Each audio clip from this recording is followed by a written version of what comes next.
बताया था ये, शायद मैं आपको याद ही हो। याद है, मोटा पनियाड़ा आया था मैं। Yes sir, yes sir. आपके बारे में स्पेशल मेंशन भी किया था मैंने। हाँ, राम अवतार नाम है। Yes sir. तो कहते हैं कि अच्छी जो चीज़ होती है वो लोगों को पता लगनी चाहिए। तो मेरा कोई पर्सन नहीं है, मैं थोड़ी सी बातें बता देता हूँ। हमारे घर की कंडीशन है वो बिल्कुल बीपीएल परिवार से था मैं, अब बीपीएल में नहीं हूँ। ये भी आपकी बदौलत है मेरे लिए। तो 2015 में जब मेरा उस जेबीटी भर्ती में सिलेक्शन नहीं हुआ था, जिसका आजकल भी कोई चक्कर चल रहा है, तो उस टाइम मैंने यही डिसाइड किया था कि नौकरी लेंगे और अपने ही दम पर लेंगे। किसी भी जाके किसी के भी हम जाके पैर नहीं छुएंगे खुद पढ़ के कि मुझे नौकरी लगाओ दिया। और उस टाइम जब मैं कोचिंग करने राय सिंह नगर गया, मैंने अपनी दादी है, मेरी दादी थी, उनकी कान की बालियां गिरवी रखी थी हमने एक सोनी के पास, और कोचिंग करके मैं वहां से आया था। कुछ मेरे एक दो दोस्तों ने मेरा सहयोग किया था, पैसे दिए थे मुझे हर महीने 500 रुपए, किसी ने कुछ किसी ने कुछ, और इस तरह से मैंने लगातार वहां पर 4 महीने मैथ और रीजनिंग और इंग्लिश की तैयारी की थी।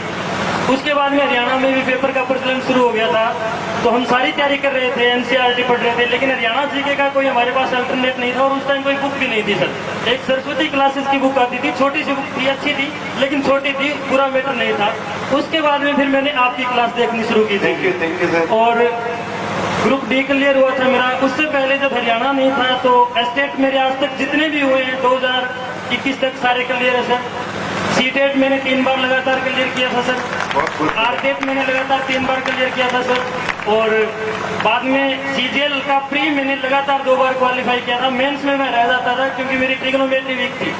और उसके बाद में फिर यहाँ की बात आई, ऑप्शन रिकॉर्डर मेरा क्लियर हो गया था, लेकिन उसमें मेरा कंप्यूटर का जो सर्टिफिकेट था वो वैलिड नहीं हुआ था, इस वजह से मैं बाहर कर दिया था। बाद में ग्रुप डी में सिलेक्शन हुआ, यहाँ गवर्नमेंट स्कूल बिजवाड़ी में है, वहाँ पे मेरी पोस्टिंग रही थी। मैं लगभग 1.5 साल तक रहा था वहाँ पे, और तभी मैं आपकी क्लास ही देखता था, और लगातार बैक टू बैक की मैंने क्लर्क का भी क्वालिफाई कर लिया था सर।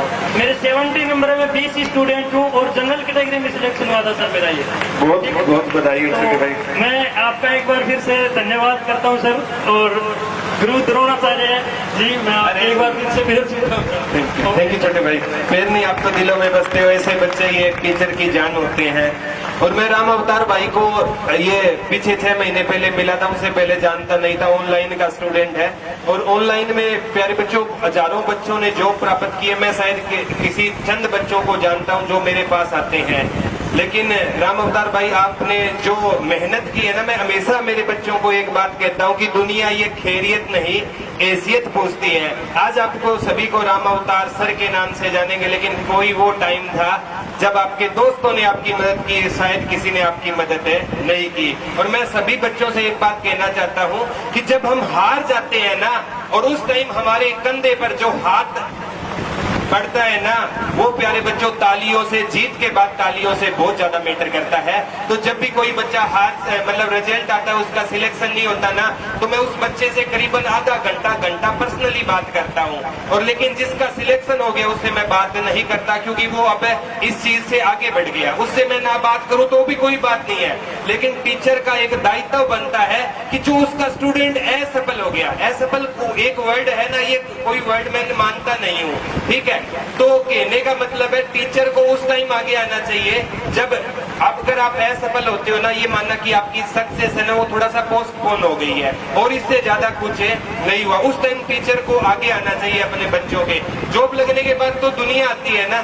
देखो सिंपल सी बात है, मैं राम अवतार भाई के माध्यम से बताना चाहता हूँ कि जिस दिन आपका रिजल्ट आएगा ना, और आप एग्जाम आपका क्लियर हो गया, आप फोन है ना साइलेंट मोड पर रख देना, और सुबह उठकर देखोगे, गारंटी के साथ कहता हूँ 50+ कॉल मिलेगी आपको, और सभी आपको बधाई देने वाले होंगे। और ये वो कॉल 50 है जिनको आप करते थे ना कॉल, तो भी ये आपकी कॉल नहीं उठाया करते थे, वो भी आपको शाबाशी देंगे। एक रिजल्ट का इंतजार है प्यारे बच्चों, ये दुनिया खैरियत नहीं हैसियत पूछती है।